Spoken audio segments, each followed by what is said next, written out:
perkara ini unik karena si penggugat tadi adalah yang digunakan oleh bahan pembanding oleh komisi banding yang menyatakan tidak memiliki sama pada pokoknya.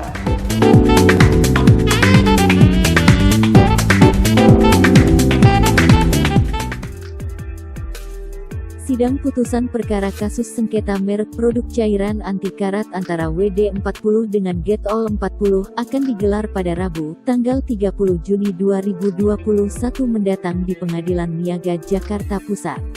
Pihak Getol 40, melalui kuasa hukumnya Jamhur SH, menyampaikan harapannya agar majelis hakim menolak gugatan pihak WD40 atas dasar tidak ada kesamaan pada pokoknya.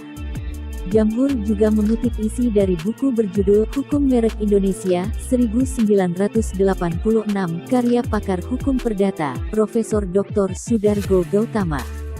Dalam buku tersebut antara lain menyatakan bahwa merek itu harus dilihat secara keseluruhan dan bukan sepotong-sepotong. Ya, ini kan tinggal menunggu putusan. Ya, dengan adanya apa yang kita sampaikan dalam agenda jawaban, duplik, dan pembuktian, termasuk saksi ahli. Ya, insya Allah kita yakin untuk perkara ini bisa berharap untuk dimenangkan oleh kita, gitu. Jadi karena dari segi karena ini kan sudah ada putusan komisi banding, dan itu komisi banding telah menjelaskan bahwa itu tidak ada persamaan antara Getol 40 dan WD40. Jadi dengan dasar putusan banding itu harusnya menjadi acuan bagi pengadilan untuk bisa mengabulkan apa yang kita ajukan gitu ya, supaya menolak gugatan dari para penggugat karena dasarnya tidak sama gitu. Seperti yang dikatakan oleh ahli hukum merek Profesor Sudargo Gautama, itu kan merek itu dilihat secara keseluruhan, bukan dilihat dari pecahan atau sepotong-sepotong. Bahkan jurisprudensi MA, beberapa jurisprudensi yang hampir mirip mereknya itu tidak dianggap sama. Jadi antara Getol dengan WD dari segi vokalnya sudah jauh berbeda gitu ya. Jadi apalagi dengan penyebutan angka 40 itu kalau dalam dunia pulau emas itu kan ukuran kekentalan. Pertamina juga memiliki mesran 40, seperti juga sel helix 40 juga ada. Dan beberapa pelumas lain gitu kan. Mereka premix Repsol segala macam itu juga memiliki gitu kan. Angka 40 itu hanya ukuran kekentalan. Jadi bukan dianggap sebagai merek eksklusif skala eksklusif, itu tidak benar gitu. Jadi kita inginkan supaya dari aspek hukum semuanya maupun eksepsi kita itu benar-benar harus diterima oleh majelis hakim, karena eksepsi juga dari eksepsi yang kita ajukan juga dari segi kurang pihak, karena mereka juga punya lisensi tapi lisensi sendiri tidak dilibatkan dalam perkara ini, dan juga pihak komisi banding yang memutuskan perkara ini tidak dilibatkan.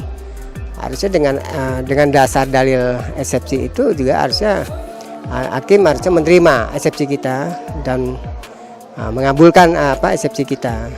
Jadi untuk pokok perkara sendiri sekarang cukup jelas semuanya. Bahkan berbagai komentar masyarakat atas sertifikat Getol yang terbit kembali itu dah diapresiasi sangat tinggi oleh masyarakat. Bahkan menilai Getol adalah produk the best yang terbaik, bukan produk tiruan tapi produk yang benar-benar asli anak bangsa gitu.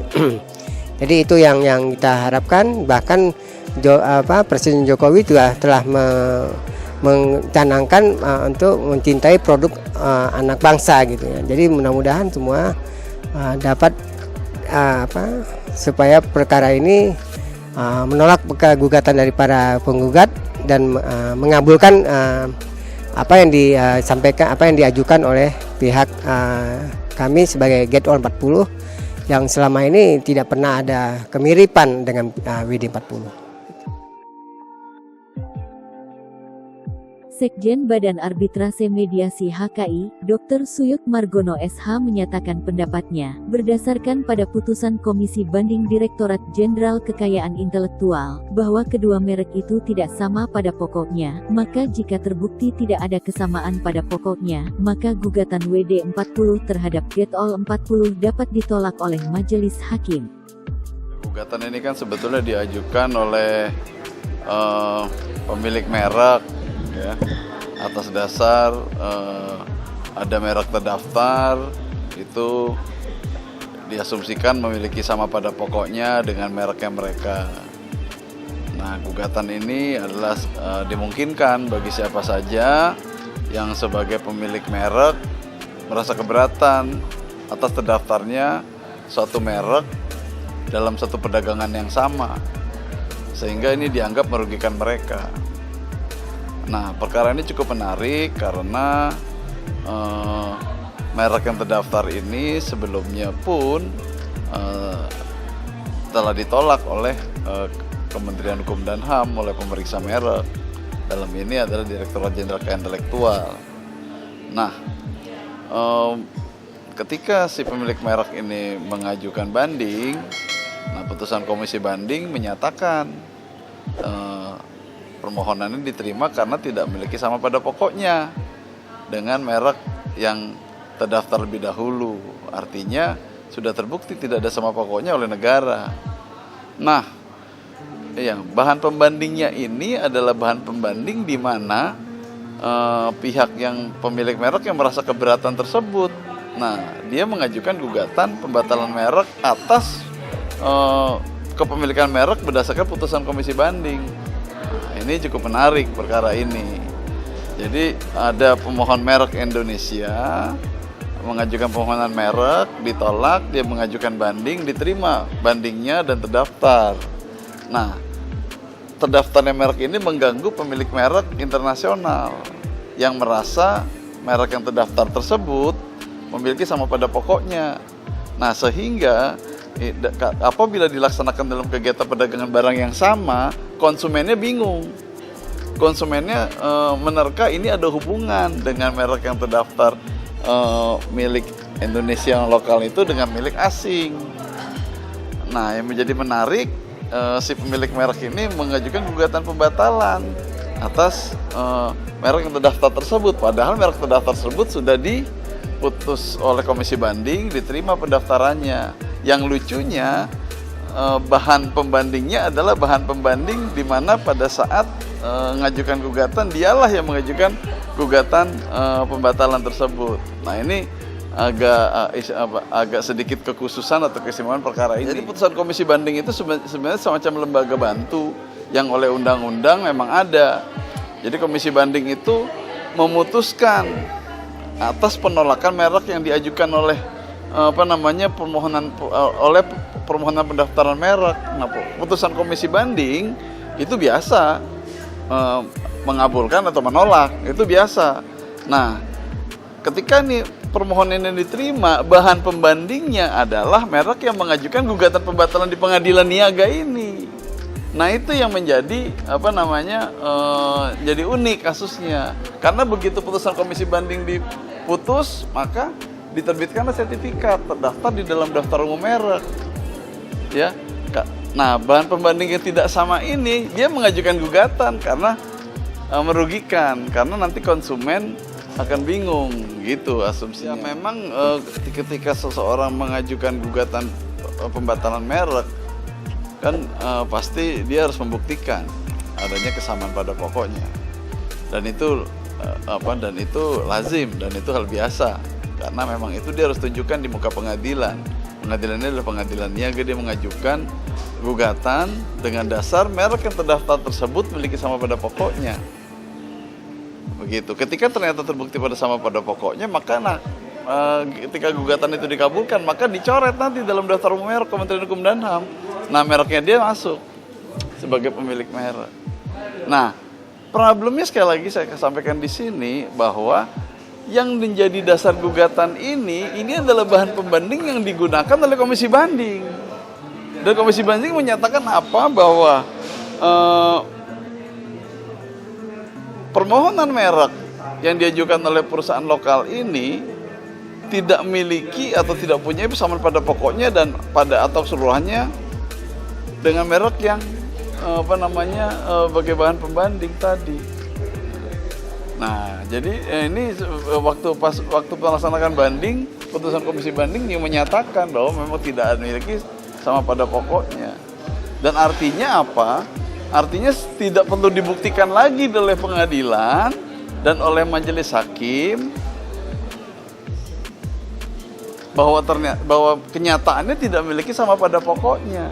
Jadi saya tidak perlu juga menginterpretasikan lagi, karena bahan dalam dalam putusan komisi banding seperti itu. Putusan komisi bandingnya adalah putusan nomor 3, keputusan garis miring KBM garis miring HKI garis miring 2 Romawi 2020 tertanggal 5 Februari 2020 yang memutuskan dasarnya tidak memiliki sama pada pokoknya. Artinya kasus ini sebenarnya tidak layak untuk disidangkan. Jadi sebetulnya ya kalau orang bilang tidak layak untuk disidangkan, ya silakan saja untuk pemilik merek tersebut mengajukan gugatan karena itu adalah hak. Tapi ketika ingin dia membuktikan dalam dalil gugatan yang memiliki sama pada pokoknya, tapi kenyataannya oleh putusan komisi banding tidak memiliki sama pada pokoknya. Artinya saya pun sebagai ahli ketika didatangkan untuk memberikan pendapat di sini, acuan saya juga sama. Acuannya adalah sebagaimana disebutkan oleh komisi banding tersebut, tidak memiliki sama pada pokoknya. Nah, alat buktinya adalah bahan yang diajukan oleh si penggugat sendiri, sehingga tergugat juga tidak terlalu makan energi untuk membuktikan itu karena ini alat buktinya cukup sahih. Betulnya kan kalau putusan pengadilan pun betulnya kan juga dari azas-azas yang juga yang berlaku dalam praktek peradilan, ya. Tentunya juga menghargai putusan yang sebelumnya. Termasuk juga misalnya ada putusan Mahkamah Agung yang berkekuatan hukum tetap. Nah, namun dalam perkara ini kita lebih fokus saja karena memang gugatan ini masih di pengadilan niaga. Dan sebetulnya esensi putusan di Mahkamah Agung juga tidak beda jauh dengan praktek yang ada di putusan pengadilan niaga itu sendiri. Karena kan memang tidak ada tingkat banding, jadi langsung kasasi ke Mahkamah Agung. Putusan pengadilan niaga merupakan pengadilan khusus karena intelektual, dalam ini merek. Memang kalau dilihat dari secara kasat mata ada terkesan memiliki sama pada pokoknya. Tapi di sini dalam praktek juga tidak bisa orang mendominasi suatu suatu yang sudah menjadi kepemilikan umum. Seperti huruf atau angka menjadi dominan. Nah, itu juga jadi pertimbangan dalam praktek. Contoh misalnya ada merek Putri, tapi di kenyataan di dalam praktek ada Mustika Putri, ada Mahkota Putri, ada Putri Cahaya, ada Sinar Putri misalnya. Jadi tidak bisa satu orang atau satu lembaga untuk mendominasi suatu penamaan yang memang itu adalah penamaan yang memang generik. Begitu.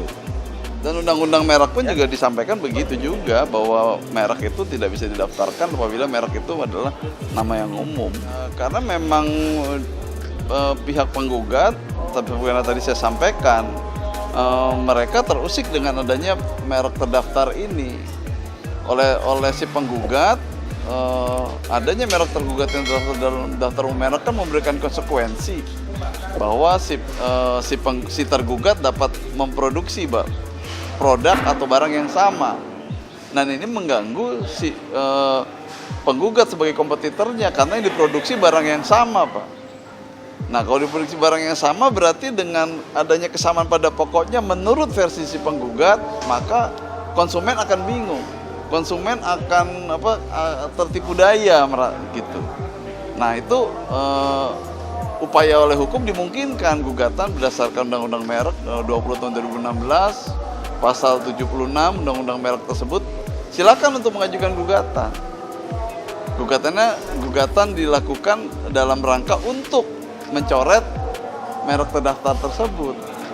Sebagaimana saya sampaikan sebelum, perkara ini unik karena si penggugat tadi adalah yang digunakan oleh bahan pembanding oleh komisi banding yang menyatakan tidak memiliki sama pada pokoknya. Nah, jadi pengadilan tidak terlalu sulit untuk memutuskan karena alat bukti tersebut cukup bisa menjadi dasar pengadilan niaga untuk menolak gugatan.